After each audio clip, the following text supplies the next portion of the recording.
नमस्कार, आप देख रहे हैं इंडिया न्यूज और आपके लिए मैं आशीष सिंह लेकर आया हूं देश का सवाल। क्या पाकिस्तान को सबक सिखाने के लिए एक और बड़ी सर्जिकल स्ट्राइक की जरूरत है?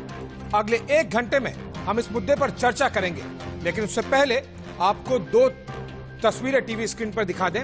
ये 2 तस्वीरें आपको याद दिलाएंगी 2016 और 2019 की। पहली तस्वीर साल 2016 की है, जब 18 सितंबर 2016 को उरी में हुए आतंकी हमले के जवाब में उरी हमले के 11वें दिन यानी कि 29 सितंबर को हमारे जवानों ने पाकिस्तान ऑक्यूपाइड कश्मीर में घुसकर न केवल कई आतंकियों को मार गिराया, बल्कि उनके ठिकानों को भी तबाह कर दिया। पाकिस्तानी आतंकियों को इस हमले की भनक तक नहीं लगी और हमारे जवानों ने उनके कई ठिकाने नेस्तो नाबूद कर दिए। दूसरी तस्वीर 2019 की है, जब पुलवामा हमले के जवाब में एक बार फिर 26 फरवरी की सुबह इंडियन एयरफोर्स ने बालाकोट में दाखिल होकर आतंकियों के ट्रेनिंग कैंप पर ताबड़तोड़ बम बरसाए। ये 2 तस्वीरें आपको याद आएगा जब इंडियन आर्मी और इंडियन एयरफोर्स ने अपने अपने डोमेन में किस तरह से बदला लिया था, पहले उरी हमले के जवाब में और फिर पुलवामा हमले के जवाब में।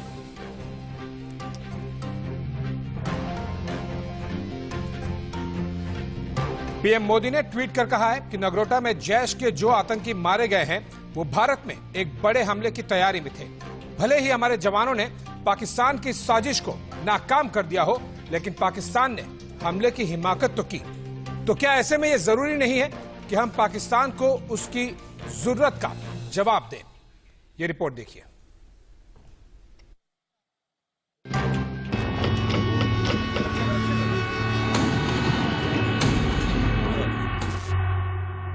हिंदुस्तान को दहलाने की फिराक में था पाकिस्तान। जैश-ए मोहम्मद के दहशतगर्दों का 26/11 पार्ट 2 नाकाम। वीर जवानों की कार्रवाई, पाकिस्तान पर अब फाइनल चढ़ाई। पाकिस्तान ने एक बार फिर अपनी औकात दिखा दी है। पाकिस्तानी आर्मी और आईएसआई की मदद से जैश-ए मोहम्मद हिंदुस्तान में मौत का खेल खेलना चाहते थे। घाटी की सड़कों पर मौत की नींद सोए ये दहशतगर्द 26 नवंबर को मुंबई जैसे किसी घटना को अंजाम देने की फिराक में थे, लेकिन हमारे सुरक्षा बलों की तत्परता और दमदार इंटेलिजेंस ने पाकिस्तान के एक नापाक मंसूबे को फेल कर दिया। नारगोटा के एक टोल प्लाजा पर हमारे वीर जवानों ने जिन आतंकियों को जहन्नुम का रास्ता दिखाया, वो सभी आतंकी आने वाले 26 तारीख को एक बार फिर खून के रंग में हिंदुस्तान को रंगना चाहते थे। 26 नवंबर 2008 को पाकिस्तान के 9 आतंकियों ने मुंबई में हमला कर तकरीबन 166 मासूमों की जान ली थी। 12 साल के बाद 26/11 की बरसी पर जैश के आतंकी जम्मू चुनाव के दौरान बड़े आतंकी हमले करने की फिराक में थे। इन आतंकियों के पास से 11 AK-47 rifle, 24 grenade, 7 UVGL, 3 pistol, 16 magazine, 2 IED circuit, RDX, 2 multipurpose cutter, wire, satellite phone, mobile phone, compass और पिट्ठू बैग बरामद हुए। प्रधानमंत्री नरेंद्र मोदी ने गुरुवार सुबह कश्मीर के नगरोटा में हुए एनकाउंटर पर रिव्यू मीटिंग की, जिसमें गृह मंत्री अमित शाह, राष्ट्रीय सुरक्षा सलाहकार अजीत डोभाल और खुफिया एजेंसियों के टॉप अफसरान मौजूद रहे। सूत्रों की माने तो बैठक में बात सामने आई है कि एनकाउंटर में मारे गए जैश के आतंकी 26/11 की बरसी पर एक बड़ा हमला करने की साजिश रच रहे थे। पीएम मोदी ने ट्वीट करके लिखा, आतंकियों के मारे जाने से जम्मू कश्मीर में लोकतंत्र को नुकसान पहुंचाने के मंसूबे नाकाम हो गए हैं। पाकिस्तान के आतंकी संगठन जैश-ए मोहम्मद के 4 आतंकियों के मारे जाने से एक बड़ी साजिश नाकाम हुई है। आतंकियों से बरामद हथियारों का जखीरा देखकर साफ है कि वे जम्मू कश्मीर में जमीनी स्तर पर लोकतंत्र को नुकसान पहुंचाने के मंसूबे पाले हुए थे। ये बात पूरी दुनिया जान चुकी है कि भारत के बढ़ते ताकत और घाटी में बदले हालात के बाद पाकिस्तान बौखलाया हुआ है। ऐसे में सवाल खड़ा होता है कि अगर पाकिस्तान इन सब के बावजूद अपनी हरकतों पर रोक नहीं लगाता है तो क्या पाकिस्तान पर अब तक का सबसे बड़ा सर्जिकल स्ट्राइक जरूरी है? Shivangi Bakshi, India news.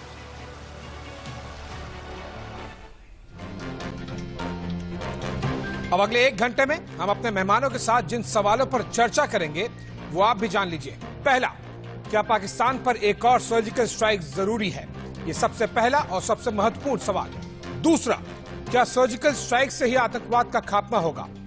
तीसरा, क्या पाकिस्तान एक और 26/11 करने की फिराक में था? और इस पर चर्चा करने के लिए हमारे साथ में 4 मेहमानों का एक सटीक पैनल जुड़ गया है। 2 गेस्ट हमारे पाकिस्तान से हैं और 2 इंडिया से। सबसे पहले मैं उनको इंट्रोड्यूस कर दूं। पाकिस्तान से हमारे साथ हैं सीनियर पाकिस्तानी जर्नलिस्ट फकार यूसुफजई और साथ ही साथ सीनियर पाकिस्तानी जर्नलिस्ट गुलाम अब्बास शाह। आप दोनों का बहुत बहुत शुक्रिया इंडिया न्यूज से जुड़ने के लिए, फकार एंड गुलाम। साथ ही साथ इंडिया से हमारे साथ में जुड़ रहे हैं major general retired Vishambar Dayal और major general retired JKS Parihar. अतिथि देवो भव। सबसे पहले हमारे गेस्ट जो पाकिस्तान से जुड़ रहे हैं उनसे बात करते हैं। गुलाम, 26/11 हुआ, पाकिस्तान का लिंक प्रूव हुआ। कई बार इसके बाद में भी अटैक करने की कोशिश की गई। कल नगरोटा में जो हुआ उसके एविडेंस काफी सामने आ गए हैं। एक बार और अटेम्प्ट, ऐसा लग रहा है कि पाकिस्तान FATF की ग्रे लिस्ट में जा चुका है लेकिन निकल नहीं पाएगा अगर इसी तरह से टेरर एक्टिविटीज में इन्वॉल्व रहा तो। आशीष, बहुत शुक्रिया आपका कि आपने हमें इनवाइट किया। पहली बात तो ये है कि आप ये कह रहे हैं पाकिस्तान के फॉरेन ऑफिस की तरफ से ये जो 4 कल लोगों को शहीद किया गया, इसको फेक इनकाउंटर करार देते हुए इसको कंडेम किया गया है। पहली बात, मैं पाकिस्तान की स्टेट का पॉइंट ऑफ व्यू आपको बता रहा था। अब आगे चलते हैं, आपने जो सवाल किया उसके ऊपर आते हैं। बात यह है आशीष भाई, आपने एक आपके वहां पे कश्मीर का जब तक मसला हल नहीं होता और जो कश्मीर की सूरत हाल है, 8 लाख फौज वहां पे मौजूद है, 49 नई बटालियंस वहां पे पैरामिलिट्री फोर्सेस की आप डिप्यूट करने जा रहे हैं क्योंकि वहां पे पंचायत इलेक्शंस होने जा रहे हैं इस वजह से। तो इतनी बड़ी तादाद में अगर आदमी डिप्लॉय करने के बावजूद भी आपसे कश्मीर नहीं समझ रहा, तो मेरा ख्याल है कि आपको चाहिए कि आप दिल्ली से कश्मीर को हैंडल करने की बजाय आप ये सोचें कि कहां पे कमी आ रही है। कश्मीरी क्यों भारत को जो है वो पसंद नहीं कर रहे, कश्मीरी क्यों भारत को एक्सेप्ट नहीं कर रहे। तो ये चीजें हैं क्योंकि यहाँ पे हम पे इल्जाम देते रहे, हम आप पे इल्जाम देते रहे, इससे बात आगे नहीं। असल मसले को जब तक नहीं समझेंगे, वहां के जो लोकल लीडर्स हैं जिनको हम कठपुतली कहते थे, जिनको हम पपेट कहते थे, वो आपके तिरंगे क्यों हटा रहे हैं वहां से। ये सारी चीजें मेरा ख्याल है कि गुलाम, अगर हमारे जवानों से, सिक्योरिटी फोर्सेस से, चाहे वो आर्मी हो, पैरामिलिट्री हो, जम्मू कश्मीर हो, समन नहीं रहता ना कश्मीर, तो फिर ये 4 आपको ये एनकाउंटर में पाकिस्तानी टेररिस्ट स्पॉन्सर्ड ऑर्गेनाइजेशन से ये मारे हुए नहीं मिलते। आपको नगरोटा में ही इनका एनकाउंटर कर दिया गया। आपके जो पॉइंट है कश्मीर को लेकर, उस पर हम और आगे चर्चा करेंगे।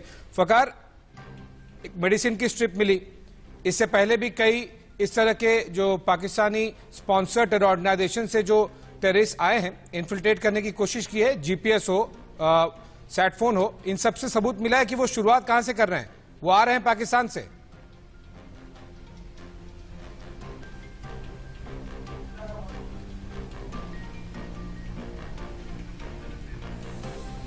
फकार, ये क्वेश्चन आपके लिए था। आपका आवाज आ रही है? फकार, कैन यू हियर मी? चलिए, हम फकार यूसुफजई के पास हम वापस ऑडियो रिकनेक्ट करने की कोशिश करेंगे। जनरल परिहार, गुलाम से जब हम किसी भी पाकिस्तानी से, चाहे वो एस्टैब्लिशमेंट में हो या फिर जर्नलिस्ट हो, हम जब भी बात करेंगे टेरर की, वो लेके जाएंगे कश्मीर पे। ये सिलसिला लग रहा है कि चलता रहेगा। टेरर एक्टिविटीज बंद नहीं होने वाली है पाकिस्तान की तरफ से। ये इंडिया को क्या एक्सेप्ट कर लेना चाहिए?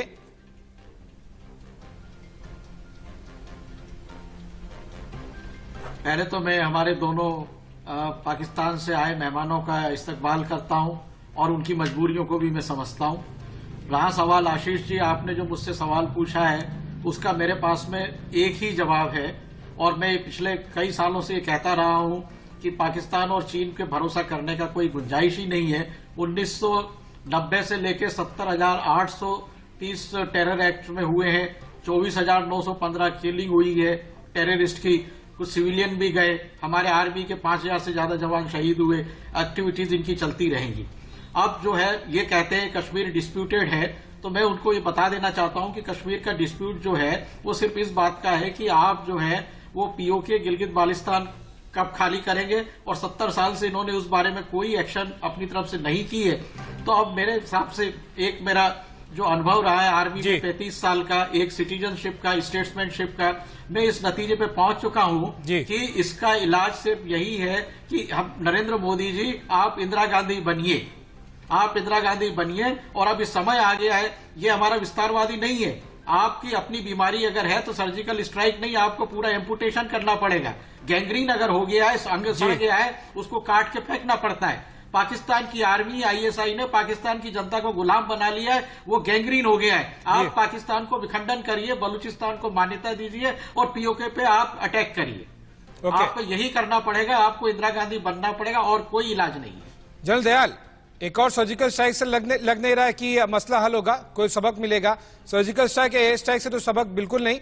जब इतनी सारी जंगें हार गया पाकिस्तान, कई लगभग आधे दर्जन हमने कॉन्फ्लिक्ट्स और वॉर्स हमने देखे हैं, और वो सब के सब पाकिस्तान हार चुका है। लेकिन इस तरह की स्ट्राइक से क्या कुछ समय के लिए, चाहे वो सर्जिकल हो या फिर बालाकोट स्ट्राइक हो, कुछ समय के लिए टेरर पे डेटरेंस लगता है? क्या रुकाव होता है? क्या वो एक कदम पीछे जाते हैं, या फिर ये सिलसिला तो इस तरह से चलता रहेगा? सैकड़ों हजारों लोगों की जानें जा रही हैं। 26/11 हुआ, उसका ट्रायल अभी तक एंड पे पहुंचा नहीं, और एक और अटेम्प्ट हो रहा था। देखिए, ये टेम्परेरी मेजर्स हैं। जब भी आप कोई सर्जिकल स्ट्राइक करेंगे या स्ट्राइक क्रॉस एलसी करेंगे, तो वो एक टेम्परेरी एडहॉक मेजर है, और कुछ दिन के लिए ब्रेक जरूर होगा, लेकिन टेररिज्म चालू रहेगा। आखिर पाकिस्तान ने लंबी चौड़ी प्लानिंग के तहत पिछले 30 साल से ये एक पूरा का पूरा चेस गेम रखा है। तो इसके तहत जब तक आप इसको कंप्लीट को डिस्ट्रॉय करेंगे, जब तक जो मैकेनिज्म है वो इंडिया में थोड़ी है, वो तो कंप्लीट पाकिस्तान में है। आईएसआई का जो ढांचा बना हुआ है वो पूरा पाकिस्तान में बना हुआ है, ट्रेनिंग कैंप्स पाकिस्तान में है। आप कितने टेररिस्ट मारोगे? तो आपको एक दिन पेड़ को जड़ से गिराना पड़ेगा। और जैसे अभी साहब कह रहे थे, आपको पाकिस्तान को सॉर्ट आउट करना पड़ेगा। तो ले भी लोगे तो पाकिस्तान बाज नहीं आने वाला। आपको पूर्ण रूप से पाकिस्तान को पड़ेगा, पाकिस्तानी आर्मी जी 1971 से 71, जैसे कि जनरल दयाल आप बता रहे हैं 71, जैसे कि मैं बोल रहा हूं कि पिछले 70 सालों में आधे डजन ऐसे एग्जांपल्स हैं, चाहे वो स्ट्राइक्स हो या फिर वॉर्स हो या फिर कॉन्फ्लिक्ट्स हो, पाकिस्तान सबक लेता हुआ नहीं आ रहा है। फकार यूसुफजई के साथ में हम ऑडियो कनेक्ट कर चुके हैं। फकार, ये क्या है? 26/11 का ट्रायल, बहुत ये पाकिस्तान ने सीना पीट पीट कर कहा था कि हम ट्रायल कर रहे हैं, हम हाफिज सईद को उसमें ट्रायल करेंगे। कसाब को पाकिस्तानी मीडिया ने उसकी फैमिली को ट्रेस किया था कि वो पाकिस्तानी है। ये क्या है? कैसे, कब तक चलेगा ये? पाकिस्तान ग्रे लिस्ट में है, अगर यही एक्शन चलता रहा तो ब्लैक लिस्ट में हो जाएगा। सबसे पहले थैंक यू। ये बात है कि पाकिस्तान जितना शिकार रहा है दहशतगर्दी का, शायद ही रीजन का कोई और शिकार, ये तो बात बिल्कुल क्लियर है। उसके बाद रही बात आपकी 26/11 की, और या बाकी जो आप लोगों के मुल्क में अटैक्स हुए, जिसमें पठानकोट और 1.5 साल पहले आप लोगों के यहाँ एक सुसाइड अटैक हुआ, उसको आप लोग काफी उछालते हैं, हालांकि आपको पता है कि वो किसने किए थे और क्या हुआ था उसका। आपने हाफिज सईद का नाम लिया। हाफिज सईद को 2 दिन पहले, 11 साल पहले उसको सजा हुई है हाईकोर्ट, लाहौर हाईकोर्ट से। अभी उसको 2 दिन पहले 10.5 साल की एक और केस में, मनी लॉन्ड्रिंग के केस में उसको 10.5 साल की एक और सजा हुई है। 26/11 में क्या हुआ फकार? 26/11 केस का क्या हुआ? जी, मैं बिल्कुल 26/11 के ऊपर मैं आ रहा हूँ। मसला ये होता है कि 26/11 के ऊपर जिस तरीके से आप लोगों ने, जब गवर्नमेंट ऑफ पाकिस्तान ने अपने लोगों को भेजा, क्या आप लोगों ने जिसको पकड़ा हमें उनसे बात करने दी जाए, या लाजमी सी बात है कि अगर आप ये करेंगे, इस तरह का क्वेश्चन यहाँ पे है, तो आपने कहा कि काउंसलर एक्सेस हमें दी जाए। इस तरीके से अगर आपने जिनको पकड़ा हुआ है तो एटलीस्ट उनसे बात करने की इजाजत भी दी जाए। दूसरी बात यह है कि फिर आप लोगों ने मतलब 26/11 को इस तरीके से पाकिस्तान ने उसके ऊपर कोशिश की और उसको सॉर्ट आउट करने की कोशिश की कि भाई हम लोग बैठेंगे इसके ऊपर। ये तो इस तरीके से नहीं हो सकता कि किसी ने अटैक आपके मुल्क में मतलब कर लिया। पकार एक बात बताइए, पकार एक बात बताइए, क्या पाकिस्तानी डेलीगेशन कसाब से बात करने में दिया गया था कि नहीं दिया गया था? मैं खुद वहां पर मुंबई में उस कवरेज के लिए था, पूरा का पूरा आपका डिप्लोमैट्स का डेलीगेशन आया था और बात करने के लिए दिया गया था। I am coming to you Ghulam, I am coming to you. दूसरा, पठानकोट अटैक पे क्या पाकिस्तानी एजेंसीज को लोकेशन का एक्सेस दिया गया था कि नहीं दिया गया था? ये तो आप आ रहे हैं, देख रहे हैं, मुझे तो ऐसा लग रहा है कि सबूत जमा करने के बजाय सबूत मिटाने और किस तरह से केस को लीपापोती की जाएगा वो वाली बात चल रही है। नहीं आशीष, ऐसी बात बिल्कुल भी नहीं है।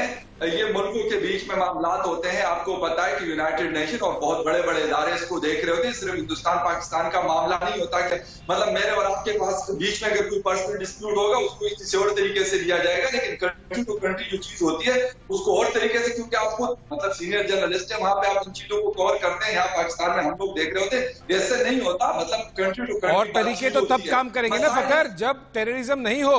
ये ब्लड और वायलेंस जब तक होता रहेगा तब तक और तरीके कैसे होंगे? यही तो इंडिया कह रहा है कि talks and terror can not go together. ये बात आपकी इससे मैं बिल्कुल डिसएग्री करता हूं। उसकी वजह ये है कि टेरर सिर्फ हिंदुस्तान या पाकिस्तान में नहीं, पूरी दुनिया में टेरर के वाकयात अगर पिछले लास्ट 20 ईयर्स को हम ले लें, जब से 9/11 हुआ उसकी सारी चीज बड़ी है। सऊदी अरेबिया के बीच में लास्ट वीक मतलब एक अटैक हुआ जद्दा में। इस तरीके से पाकिस्तान में तसल्लुत के साथ इस तरह के अटैक आपके मुल्क में अगर आप गिनती करते हैं तो 4 बड़े अटैक्स हुए। मेरे मुल्क में शायद 4000 बड़े अटैक्स हुए। तो मैं कैसे कह दूं कि आप जो है आप अपना होना तो होते रहेंगे, लेकिन यह कि हम अगर पाकिस्तान करता है या पाकिस्तान के अंदर इस तरह के अटैक्स होते हैं तो उसके ऊपर कानून तैयार कर दिया जाए। बात ये होगी कि आप अगर टेरर ऑर्गेनाइजेशंस को पनाह दी जाएगी, अगर सांप आप घर के पिछवाड़े में पालेंगे तो आपको डसेंगे ना कभी तो डसेंगे। गुलाम, आप कुछ कहना चाह रहे थे, लेकिन पहले मुझे एक बात बताइए, ये अगर बातचीत नहीं हो रही है इसका मतलब ये तो नहीं ना AK-47 और ग्रेनेड लेके आप भेजते रहेंगे? अगर आपके मेरे बीच में कोई डिस्प्यूट रहेगा तो हम थोड़ी ना मारपीट करेंगे, गन लेके आ जाएंगे।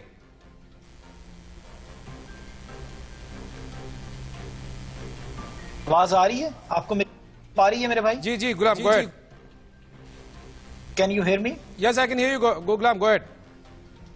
अच्छा, मैं आपको सिर्फ इतना बताना चाह रहा हूं। पहली बात तो यह है कि आपने कहा पठानकोट हुआ, पठानकोट के बाद हमारी वहां पे FIA की टीम आई, उन्होंने इन्वेस्टिगेशन की, हमने यहाँ पे FIR भी काटी पंजाब में, ठीक है, उस वाक्य की। लेकिन उसके बाद आपकी NIA की इन्वेस्टिगेशन में ये पता चला कि ये कोई इंटरनल मामला था, इसमें पाकिस्तान बराह रास्त नहीं था। उसके बाद आगे चलते बंबई टेरर अटैक में, जैसा कि यूसुफजई बता रहे थे, फखर यूसुफजई, हाँ, आपने कहा कि अजमल कसाब से मुलाकात की इजाजत दे दी, लेकिन हमारी कोर्ट ने 21 नोटिस किए कि जो आपने वहां पे एविडेंस इकट्ठा किया है, जो आपने वहां पे जो लोगों को आपने गवाह पेश किया था, उनके साथ हमें बातचीत और उनसे क्रॉस क्वेश्चनिंग करने की इजाजत दी जाए। 21 नोटिस हुए और ये भी नहीं कहा गया कि वो पाकिस्तान आए, ये कहा गया कि आप अपने हाई कमीशन में बुला लें, वीडियो लिंक के जरिए हम कर लेते हैं उनसे। आपने उसको अलाउ नहीं किया मेरे भाई। अगर कोई भारत संजीदा होता तो मेरा ख्याल है, मुझे बात बताइए, कसाब की फैमिली को क्या पाकिस्तानी जर्नलिस्ट ने ट्रेस किया था या इंडियन जर्नलिस्ट ने? It was Pakistani media houses जो कसाब की इस फैमिली से है। 26/11 के परपिट्रेटर्स कौन है ये आप लोगों ने ही खुद दिखाया था, ये आप लोगों ने ही खुद ढूंढा था। इंडियन मीडिया और इंडियन गवर्नमेंट को तो आप लोगों के जरिए पता चला, लेकिन किया क्या गया उसके बाद में? कहां है कसाब की फैमिली, कहां है ट्रायल? मैं आपको बताता हूं। अब आपको ये मैं बताता हूं कि आपका इल्जाम ये था कि पाकिस्तान का ये स्टेट स्पॉन्सर्ड बंदा है। हम ये कह रहे थे कि ये नॉन स्टेट एक्टर्स हैं, ये नॉन स्टेट लोग हैं जो कि जाके इन्होंने इंडिविजुअली जाके कर दिया है, ठीक है। आपका इल्जाम पाकिस्तान की रियासत पे था, ठीक है। कसाब की बात नहीं कर रहा मैं, ये उस अटैक की बात कर रहा हूं। तो जब आपने पाकिस्तान पे इल्जाम लगाया तो आपको स्टेट को प्रूफ तो करना चाहिए था ना। आपने कसाब को तो कर दिया, स्टेट कहां पे उसके साथ इन्वॉल्व थी, ये बात हो रही थी, पहली बात।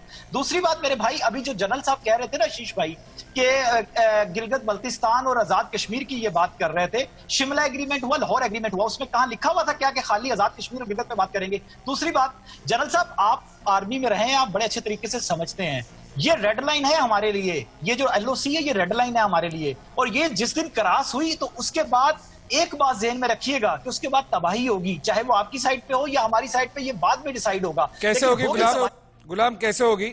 9 बजे 9 PM का फियर, अभी 15 दिन हुआ नहीं है। पाकिस्तान के फॉर्मर असेंबली के स्पीकर सरदार सैयद एजाज जी ने खुद ही कहा था, पैर कांप रहे थे जनरल बाजवा के, पसीने छूट रहे थे पाकिस्तान के फॉरेन मिनिस्टर के। हम तो नहीं कह रहे ना, जनरल दयाल थोड़ी कह रहे हैं, आशीष सिंह थोड़ी कह रहे हैं, जनरल परिहार थोड़ी कह रहे हैं, आप ही के पार्लियामेंट के स्पीकर ने कहा, आप बोल रहे हो तबाही होगी, पसीने छूट रहे हैं, घुटने कांप रहे हैं। जनरल दयाल प्लीज बोलिए। जनरल दयाल नहीं, देखिए आप एक बात समझिए, हमने नहीं बोला, इनकी नेशनल असेंबली में, इनके एक नेशनल असेंबली में मिनिस्टर ने बोला है कि पुलवामा हमने करवाया। उन्होंने इमरान खान को उसके लिए बधाई दी, इमरान खान को उसके लिए कहा कि सारा देश शुक्रगुजार होना चाहिए। तो कोई प्रूफ की आवश्यकता नहीं है, ये सिर्फ बात यह है कि अब देखो भाई, आप बुरा मत मानना, दोनों लातों के भूत बातों से नहीं मानते। पाकिस्तान, हम लोग पिछले 70 साल से कह रहे हैं, बिल्कुल बाज नहीं आएगा बातों से। जैसे 71 में जो किया था, जब तक आपका कसूर नहीं है, आप लोग सब पत्रकार हैं, आप पाकिस्तानी लोग अच्छे हैं, हम उन लोगों से मिलते हैं, इंटरनेशनली मिलते हैं, हमारे लोगों ने उनकी बहुत आवभगत की है। इमरान खान भी यहाँ था, इंडिया में पॉपुलर हुआ, यहीं पे जावेद मियांदाद ने पैसे इकट्ठे किए थे और यहीं से पैसे इकट्ठे करके बेटी की शादी दाऊद इब्राहिम की शादी की थी। ये सब आपकी, भैया आप लोगों का दोष नहीं है, ये पूरा का पूरा जिस बना है पाकिस्तान, तो उसकी बुनियादी तौर पे उसका दोष है। तो जब तक आपकी जो ISI है, आपकी जो डीप स्टेट है, जब तक वो डिसमेंटल नहीं होगी, आपके लोग भी चैन से नहीं बैठ सकते। आप हमारे यहाँ भी डेमोक्रेसी नहीं आ सकती, आपके यहाँ भी पीस नहीं आ सकती, प्रॉस्पेरिटी नहीं आ सकती। अब आप लोग पिछड़े हुए हो, तो इसका एक ही इलाज है कि आपकी फौज को और आपकी ISI को भारतीय सेना वंस फॉर ऑल बिल्कुल तोड़ दे, और ये भ्रम निकाल दो कि भाई ये होगा वो होगा। कुछ नहीं, आपकी कोई ताकत नहीं है, आपके पास कोई न्यूक्लियर कैपेबिलिटी नहीं है। इंडिया जिस दिन चाहे with in 7 days border will be with Iran and there will be 4 states Pakistan with India. I assure you, ऐसा कुछ नहीं है, आपकी कोई कैपेबिलिटी नहीं है, पर आपको समझनी पड़ेगी। कैपेबिलिटी मैं गिनवाता हूं ना, जब तक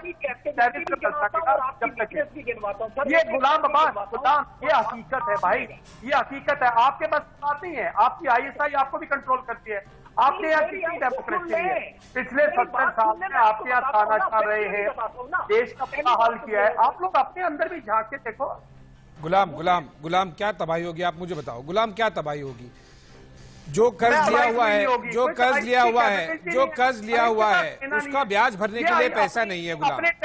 हम तो नहीं कह रहे, आपके प्राइम मिनिस्टर कह रहे हैं, जो कर्ज लिया हुआ है चीन से, उसका ब्याज भरने के लिए, EMI भरने के लिए पैसे नहीं है।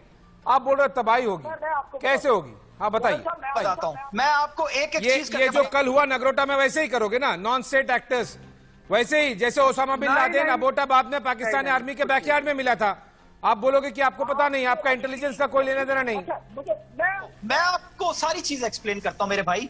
आप जो अभी कह रहे थे ना कि एक फाइनल कार्रवाई करनी चाहिए, आप सिर्फ वैसी कार्रवाई कर सकते हैं जैसे कल आपने एक फेक न्यूज चलाई थी कि पाकिस्तान ने एयर स्ट्राइक कर दी है, आपकी आर्मी मुकर गई थी कि नहीं चलाई। बांग्लादेश जैसे अलग कर दिया, बिल्कुल जैसे बांग्लादेश एक देश बना दिया, ऐसे हम 4 स्टेट बना देंगे, ऐसा कुछ नहीं है। और जैसे बांग्लादेश में मेरी बात भी तो सुननी है, आपकी आपके हालात बहुत खराब है, धीरज रखिए। आप सीधी बात है, हमारे करते हो, हमारे लोग सुनते हैं। हमारे यहाँ भी कुछ लोग हैं जो सोचते हैं कि शायद पता नहीं पाकिस्तान बहुत बड़ा वो है, बहुत बड़ा मुद्दा है। तो पाकिस्तान मुद्दा नहीं है, टीवी पे ज्यादा बड़ा मुद्दा है पाकिस्तान। कोई नहीं सोचता जनरल दयाल, ऐसा जो सोचते हैं वो सपने देखते हैं, और वो बार बार प्रूव किया गया है। गुलाम गो अहेड क्विकली, फिर I go to other guest. Sir मेरी बात, मैं आपको सिंपल ये कह रहा हूं कि आपने कहा कि ना अभिनंदन का वाकया हुआ और अयाज सादिक ने कहा कि टांगे कांप रही थी। आप अयाज सादिक ने कहा कि आज रात को अटैक हो जाएगा, ये पार्लियामेंट में कहा था ना। उसके 24 घंटे बाद Imran Khan national assembly joint session बुलाते हैं कौमी असेंबली का, और उसमें एड्रेस करते हैं। 24 घंटे बाद, रात को 9 बजे कोई अटैक नहीं हुआ। 24 घंटे बाद इमरान खान सेशन बुला के, क्योंकि अभिनंदन को रिटर्न कर दिया ना, तो फिर अटैक कैसे होगा? 48 नहीं, ऐलान कब किया पाकिस्तान ने? तो पाकिस्तान ने तो 24 घंटे बाद ऐलान किया। आप में इतनी हिम्मत अटैक तो पहले कर दिया ना, बालाकोट तो अटैक पहले कर दिया ना।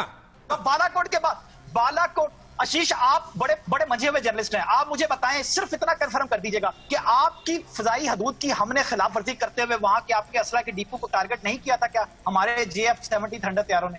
कहते कि नहीं किया था। चले मैं आपकी बात मान लेता हूं, मैं आपको यहाँ पे शर्मिंदा नहीं करना चाह रहा, लेकिन हमारे JF-70 थंडर तैयारे आपकी हदूद में गए थे और वहां पे टारगेट करके हमने वीडियोस बनाई और वो वीडियो JF-70 थंडर तैयारों की हमने रिलीज की। ठीक है, उसके बाद अभिनंदन नहीं, एक मिनट गुलाम, आपने क्वेश्चन पूछा, मैंने आपका पूरा क्वेश्चन सुना, मैं आंसर देता हूं। नहीं किया अटैक। वीडियो दिखाइए, दिखाइए वीडियो, इसका दिखाया वीडियो। आपने तो मेमोरियल बना लिया, वहां पर मेमोरियल बना दिया मिग का, आपने मेमोरियल बना दिया। कहां है वीडियो? सबूत लें जी, देता हूं वीडियो आप मेरा ट्विटर को आपने टैग किया है ना, आप उस पे चले जाइएगा। दूसरा आपका सबूत, आपके बंदे का, आपके जर्नल थे ना GD बख्शी, जर्नल है ना, आपके बड़े सीनियर जर्नलिस्ट हैं, जर्नल थे, उनका आप वीडियो स्टेटमेंट मैं आपको व्हाट्सएप कर देता हूं या ट्विटर पे लगा देता हूं आपके लिंक के साथ। वो खुद कह रहे हैं कि वो घुस के आ गए और हमारे अंदर आके उन्होंने असला जो डिपू था हमारा नारायण डिपू, उसको निशाने पे ले लिया। तो वो झूठ बोल रहे थे। निशाने पे लिया, निशाना लगा नहीं, निशाने पे लिया, निशाना लगा नहीं, निशाना लगा अभिनंदन का। एमरैम मिसाइल वाला सबूत इंडियन एयरफोर्स ने दी ना गुलाम, सबूत तो नहीं दे पाई थी। मैं आपको सबूत वही बता रहा हूं। तो सबूत तो नगरोटा वाला भी है ना, जो कल एनकाउंटर हुए हैं उनके पास में मिली है ना पाकिस्तानी चीजें। Fakhar, I want you to come in, आप मुझे बताइए कब तक नहीं मानेंगे? पाकिस्तानी फूड पैकेट मिलता है, पाकिस्तानी मेडिसिन मिलता है, पाकिस्तानी GPS ट्रैकर मिलता है, सैट फोन मिलता है, कब तक नहीं मानोगे? नहीं मान रहे हो इंडिया का, इंटरनेशनल ऑर्गेनाइजेशन कह रही है कि आप आतंकवाद कर रहे हो, तभी तो FATF की ग्रे लिस्ट में हो ना। कब तक डिनायल मोड में रहोगे?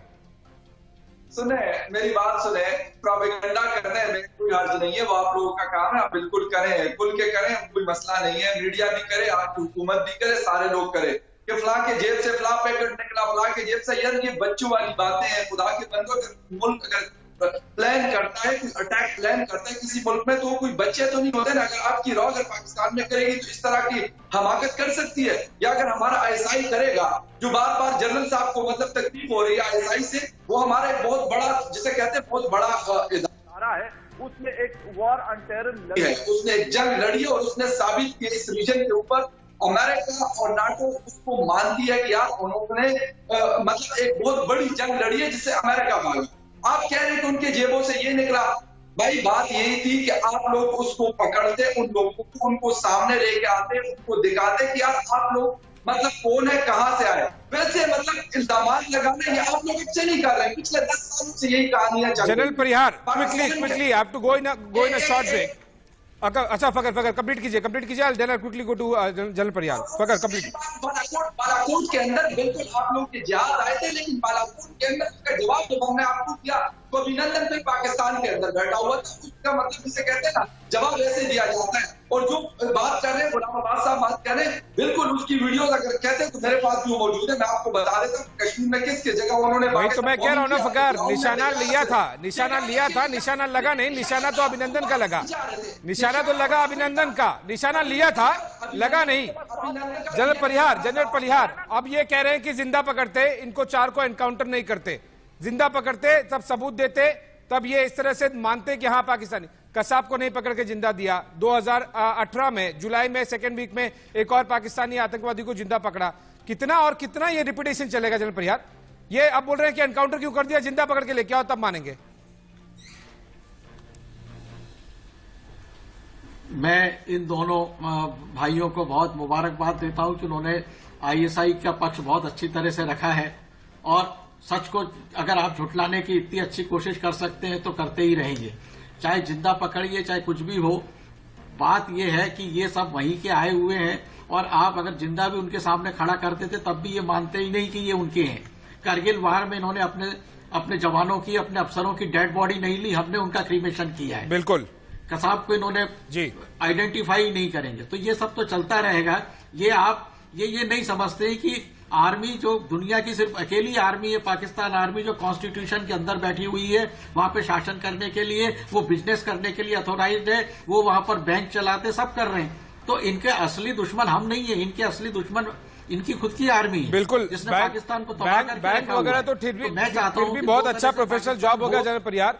पिज्जा से लेकर सीमेंट तक सारी फैक्ट्रीज है। आप चारों गेस्ट से मैं रिक्वेस्ट करूंगा कि बने रहिए, बने हुए हैं। जिस तरह से कल नगरोटा एनकाउंटर में 4 पाकिस्तानी आतंकवादियों को ढेर कर दिया गया सुरक्षा बलों द्वारा, जब बड़ा सवाल यह उठता है कि क्या की जाए, एक्शन की जाए भारत सरकार के द्वारा, भारत इंटेलिजेंस और सिक्योरिटी एजेंसीज द्वारा? क्या एक और सर्जिकल स्ट्राइक या एयर स्ट्राइक की जरूरत है? जनरल दयाल, जनरल परिहार, फखर यूसुफजई और साथ ही साथ गुलाम अब्बास शाह हमारे साथ में बने हुए हैं।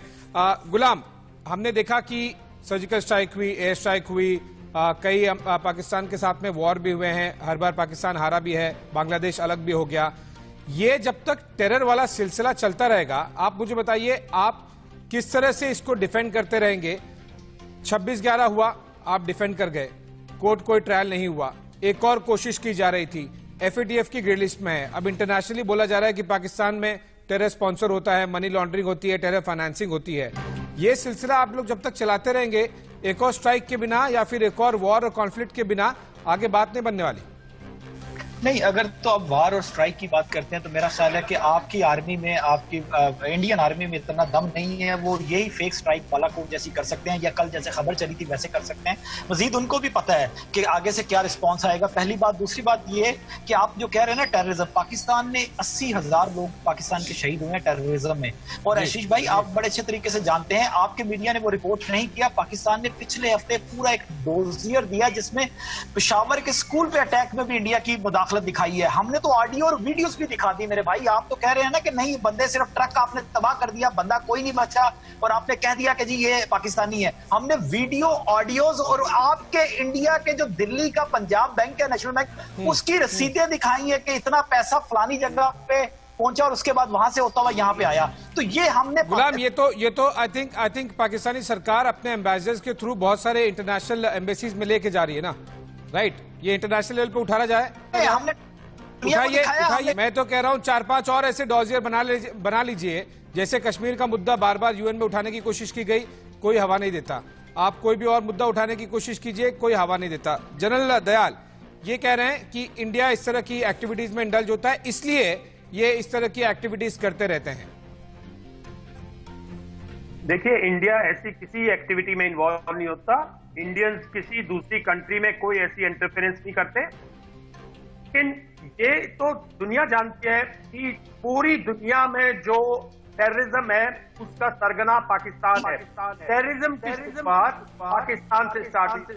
पाकिस्तान से अलकायदा के कनेक्शन है डायरेक्ट। पाकिस्तान ने तालिबान को, पाकिस्तान ने जैश ए मोहम्मद, पाकिस्तान ने लश्कर तैयबा, कोई दुनिया की ऐसी तंजीम नहीं है, टेररिस्ट तंजीम नहीं है जिसकी जड़, जिसकी रूट पाकिस्तान में नहीं है, जो ISI स्पॉन्सर नहीं है। दुनिया को मालूम है, अमेरिका तभी इनके यहाँ पे FAT, तभी इनकी हालत FATF, तभी इनको बिल्कुल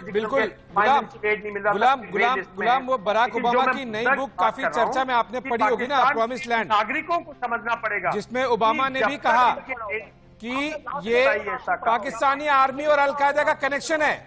ओबामा ने खुद ने कहा कि इसीलिए पाकिस्तानी गवर्नमेंट और आर्मी को बताया नहीं गया जब वो ओसामा बिन लादेन पे स्ट्राइक कर रहे थे। पता था। बराक ओबामा की किताब का आपने लास्ट चैप्टर तो लाजमी पढ़ा होगा, बाकी पढ़े ना पढ़े। अभी ये कह रहे थे ना कि भारत मुदाखलत नहीं करता।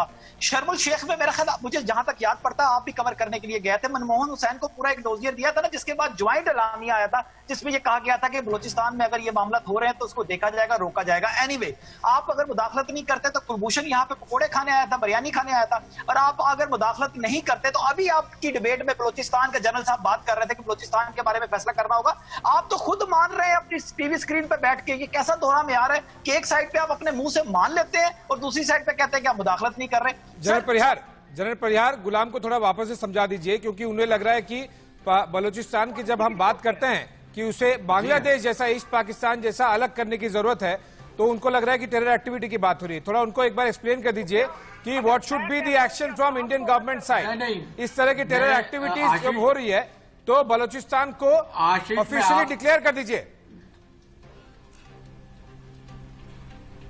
नहीं, देखिए आशीष, मैं बलूचिस्तान को पाकिस्तान से अलग करने की बात ही नहीं कर रहा हूं। पाकिस्तान ने बलूचिस्तान को जबरदस्ती पकड़ के रखा हुआ है। आप 1947 की हिस्ट्री देख लीजिए। बलूचिस्तान इंडिपेंडेंट कंट्री था, पख्तूनिस्तान अलग था। ये इसको आप देखिए, बलूचिस्तान का आधा कुछ हिस्सा जो अफगानिस्तान में, कुछ हिस्सा ईरान के पास है। तो बलूचिस्तान तो हमारी गलती से बना हुआ है कि हमने उसको हमारे साथ एक्सेशन नहीं होने दिया। आप बलूचिस्तान को आप रिकॉग्नाइज करिए एज इंडिपेंडेंट कंट्री। हम पाकिस्तान थोड़ी तोड़ रहे हैं। पाकिस्तान जो है, जो भारत से निकला हुआ है, वो है पंजाब, पश्चिमी पंजाब और सिंध जिस भी ये करेंगे ना आप और सिंध। पख्तूनिस्तान और बलूचिस्तान है ही नहीं। ये बात आप हिस्ट्री पढ़िए, आप 1947 के पहले की हिस्ट्री पढ़िए और देखिए क्या मैं कह रहा हूँ। तो हमें कुछ नहीं करना है। हमें अगर पाकिस्तान को बचाना है तो पंजाब सिंध को आप अलग से एक पाकिस्तान रखिए, बलूचिस्तान को आप रिकॉग्नाइज करिए। यही मैं कह रहा हूँ। फकार, एक बात बताइए, जब हम देख रहे हैं कि जो आपके पास है वो तो समझ नहीं रहा है, करने की बात है, जो है वो तो समझ नहीं रहा है, ये कश्मीर में और आपको लैंड चाहिए और आप में कश्मीर में आतंकवाद फैलाना है, जो है वो तो समझ नहीं रहा है। कर्जा लिया, ब्याज नहीं दिया जा रहा है, लेकिन मुंबई में आ जाएंगे अटैक करने के लिए, उसके बाद में कुछ नहीं होगा। आशीष, संभाला तो अगर ना जाया जाता तो फिर पाकिस्तान शायद आज ना होता। संभाला जा रहा है और बहुत अच्छे से संभाला जा रहा है, इसलिए आज पाकिस्तान अभी तक कायम और दायम है 1947 से। आप बात करें कश्मीर में हम टेरर फैला रहे हैं, कश्मीर आपके जो 9 मिलियन कश्मीरी है ना, वो अगर आपके साथ राजी है, पाकिस्तान की क्या मजाल की पाकिस्तान यहाँ से, मैं कहता हूँ आप 300 बंदों की बात करते हैं, मैं 3000 बंदे भी इकट्ठे कर लें तो वहां पे कुछ नहीं कर सकता। अगर वहां के कश्मीरियों के दिल आप जीत ले, आप सिर्फ क्या करते हैं, उनको मुख्तलिफ तरीकों से आप लोग सप्रेस कर रहे हैं। ये बात आप लोग नहीं मानते। अगर कश्मीरियों के लिए दर्द है, अगर कश्मीर एक इशू है, तो मुझे बताइए मुंबई क्या करने अटैक करने गए थे? मुझे बताइए कि आपको मरीन ड्राइव भी चाहिए, होटल ताज भी चाहिए, ट्राइडेंट भी चाहिए, वहां अटैक करने क्यों गए थे? आप बताइए। ये तो आतंकवाद है ना, कश्मीर तो एक बहाना है। I never support the terror activity anywhere in the world. कहीं पर भी हो, हिंदुस्तान में हो, पाकिस्तान में हो या अफगानिस्तान में हो या किसी और मुल्क में हो, मैं कभी उस चीज को सपोर्ट नहीं करता। उसके अंदर हो रहा है ना, नहीं हो। पार्लियामेंट अटैक क्यों हो गया? मुंबई का 26/11 हुआ, ट्रेन ब्लास्ट हुआ, बस ब्लास्ट हुआ, पार्लियामेंट तो कश्मीर में नहीं है ना, वहां क्यों अटैक हुआ? 26/11 तो मुंबई में जो हुआ वहां तो कश्मीर नहीं है ना।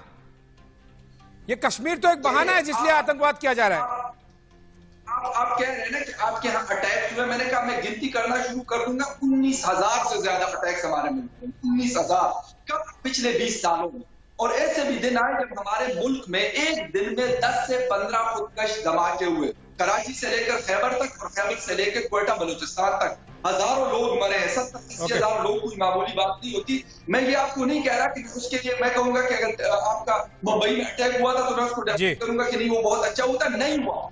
कहीं पे भी किसी भी अगर इनोसेंट लोगों को मारा जा रहे हैं, फौज जाने आपस में, हिंदुस्तान की फौज जाने, पाकिस्तान की फौज जाने, आपस में लड़े, लेकिन बीच में आपको इस होटल पे हमला करना, मस्जिद, गुरुद्वारे, चर्च के ऊपर हमला करना या किसी स्कूल या किसी इंस्टीट्यूशन के ऊपर हमला करना, दिस इज नॉट अलाउड, किसी को भी नहीं। अगर ये प्रॉक्सी आपके मुल्क में नॉट अलाउड है, ये गलत है, और ये कहीं भी हो ये गलत है। लेकिन पहले भी अटैक हो चुके हैं और एक बार फिर कोशिश की गई थी इस तरह के अटैक करने की। और मैं केवल एक ही बात से इस डिबेट को अंत करना चाहूंगा कि ये दुनिया मान चुकी है, चाहे वो ओसामा बिन लादेन का केस हो या फिर FATF का केस हो, कि पाकिस्तान स्पॉन्सर टेरर ऑर्गेनाइजेशन होता है। काफी कुछ अंदर इंट्रोस्पेक्शन और सीखने और सुधारने की जरूरत है, चाहे वो पाकिस्तान आर्मी हो, ISI हो या फिर पाकिस्तान की सरकारें हो।